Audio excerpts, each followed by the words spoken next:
Kagabi,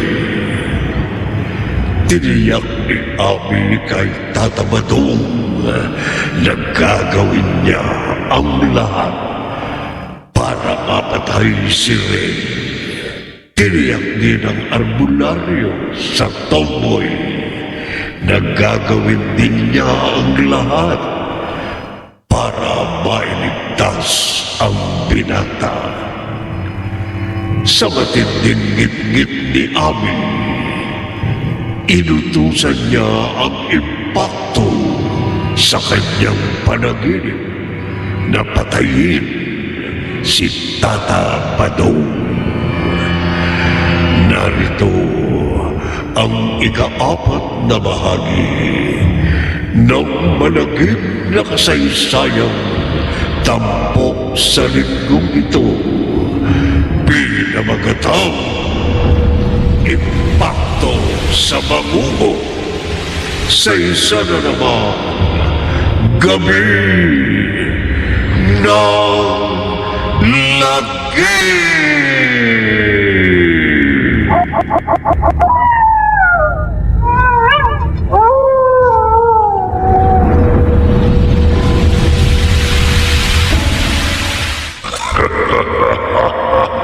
Impakto! Mabuti lumitaw ka sa panaginip ko. Matutuwa ka sa sasabihin ko sa'yo. Ha? Tungkol saan? Kay Tata Badong. Oh, nasunod mo ba yung utos ko?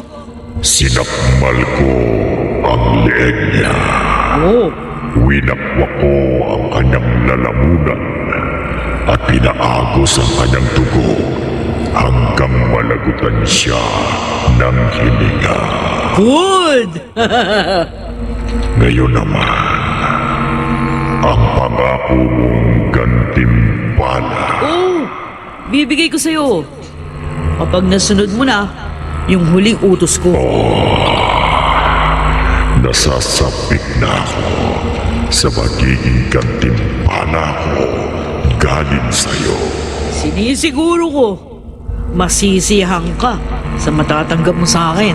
Dapat lang. Walang dahilan para hindi tayo magkasundo. Iisa ang likaw ng utak natin. Pareho tayong walang konsensya at walang kaluluwa.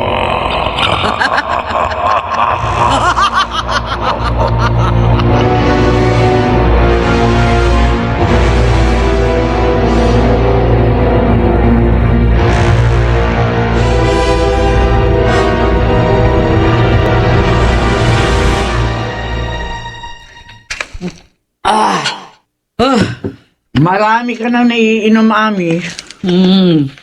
Nagse-celebrate lang ako dito sa garden, mamang. Wala akong alam na dapat bang ipagdiwang. May nabawas na isang tinik sa lalamunan ko. Nagawa mo na ang gusto mo? Na ipapatay mo na yung karibal sa impakto sa iyong panaginip? Hindi. Mihinga pa si Ray. Pero sigurado na magiging biktima rin siya ng impakto sa panaginip. Dahil wala nang kokontra pa sa kapangyarihan ng kaibigan kong kampo ng dilim sa bangungot. Anong gusto mo sabihin? Wala na si Tata Badong. Ipinapatay mo sa impakto sa panaginip ang matandang albularyo? Kung gaano kalagim ang nangyari sa kanya, mamang, ganon ding kalagim ang mangyayari kay Ray. Ha? Ami, may batang lalaki sa labas ng gate. Namumukhaan ko siya. Kapatid dyan ni Ray. Narinig yata niyang sinabi mo. Hoy! Anong ginagawa mo dyan? Napadaan lang po ako rito. Ano narinig mo? Kaya pala, nabalitaan ko ang biglang pagkamatay ni Tata Badong. Ipinapatay mo pala siya sa impakto sa panaginip. Ha! Ang talas din naman ng tenga mo. At isusunod mo pang ipapatay ang kuya ko. Hindi ako papayag na mamatay ang kuya ko. Hindi! Naku, Ami, Baka ipahama ka ng batang yon. Mang, kahit kanino siya magsumbong, walang maniniwala sa kanya. Walang matinong taong maniniwala na may impaktong pumapatay sa panaginip. Wala!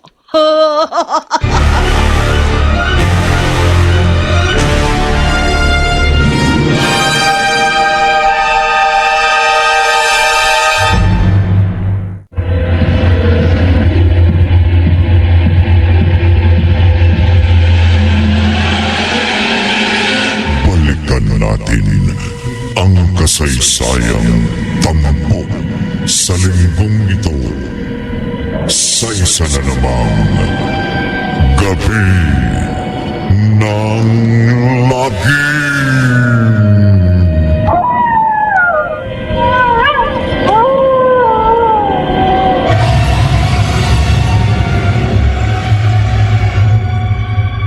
Mang Lupe!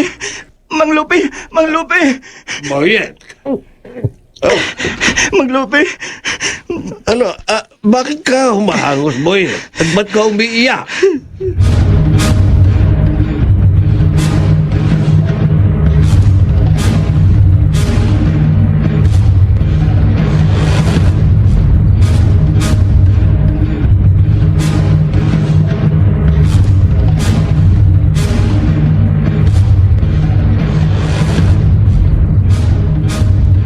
Ano po, Itay?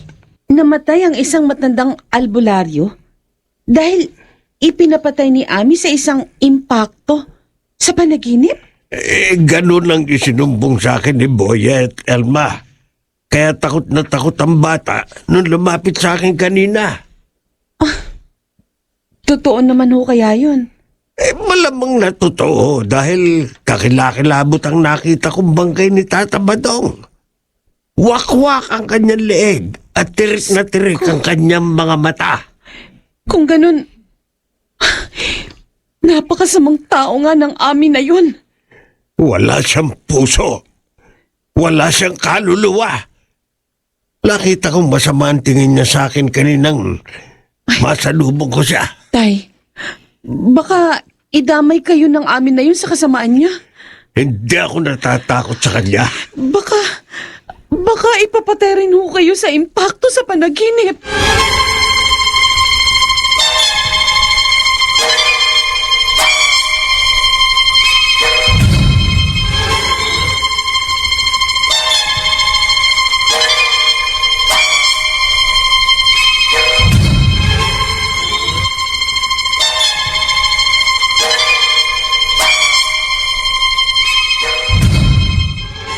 Mamang, noong nagsumbong sa ibang tao yung kapatid ni Ray.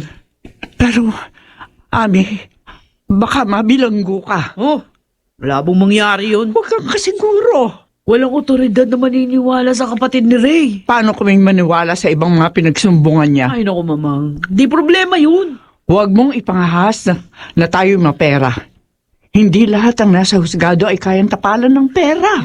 Sinisiguro ko. Walang pwedeng magpahamak sa akin. Pero, Ami, Sino mang kumalaban sa akin, mamamatay. Malagim na mamamatay sa mahahaba at matatalas na mga pangil ng impakto sa bangungot.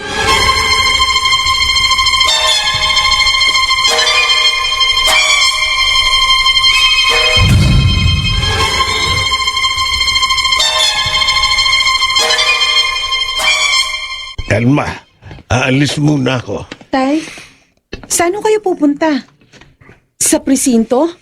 Ipapaalam niyo sa mga pulis ang isinubong sa inyo ni Boyet? Hindi, anak. Malabong may ibang taong maniwala sa misteryo ng impaktong pumapatay sa panaginip.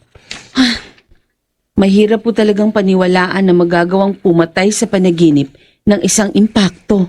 Pero dapat magwakas ang pagkakalat ng lagim ng kampo ng dilim. Sa papanong paraan? Lalapit ako sa tiyak na makapupuksa sa impakto sa panaginip. Tay, parang alam ko na po kung saan kayo pupunta. Tama ka, anak. Sa simbahan. Lalapit ako sa isang pare. Alam kong alagad ng kabutihan lamang ang maaaring makadaig sa kampo ng kadiliman na tulad ng impakto sa panaginip.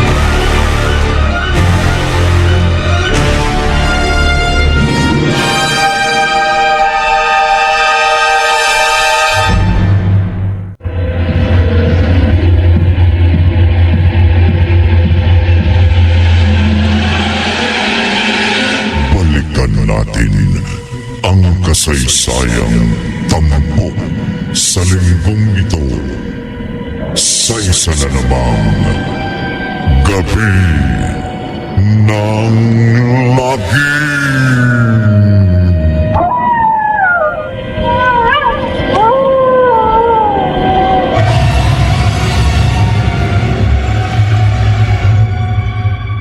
Impakto! Kanina pa ka tayo hinihintay sa panaginip ko. Bakit? Meron akong iuutos uli sa'yo. Kahit anong iutos mo, susundin ko. Okay kang kaibigan. Dahil yun sa gantimpalang pinangako mo. Mapapasayo ang gantimpalang pinananabigan mo, Impakto. At hindi ka pwedeng sumira sa iyong pangako. Oh, sa iba, pwede kong sumira sa pangako ko. Pero, hindi sa'yo. Masama akong aaway. Alam ko. Ngayon, anong iuutos mo sa akin? May papapatay uli ako sa'yo. Sabihin mo. At kahit sino, sasakmalin ko ang leeg. Wawakwakin ko ang lalamunan. Paaakusin ko ang kanyang dugo at papatayin ko. Yakang-yaka mo yun. Kayang-kaya mong itumba ang susunod mong biktima. Sino? Sino ang gusto mong sumunod kong patayin sa panaginip? Sino?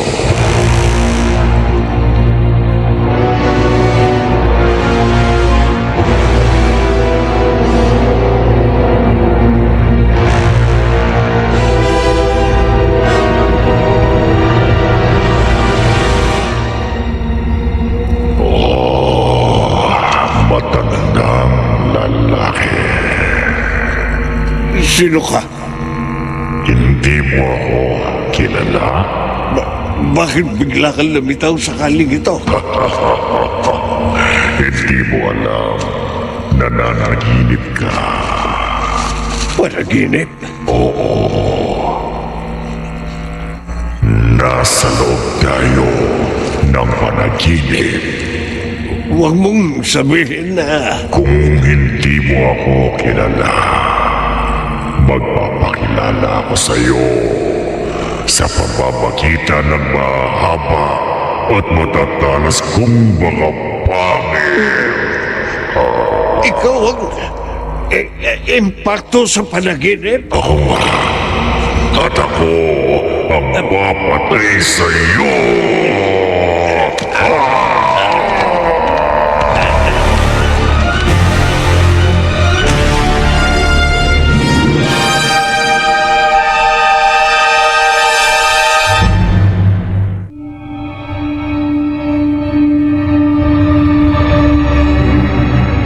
Hindi na kaya magwakas ang pagsasabog ng lagim ng impakto sa bangungot. Pakinggan bukas ng gabi ang ikalima at huling bahagi ng ating tampok na kwento sa linggong ito na pinamagatang impakto sa bangungot sa isa na naman gabi ng lagim.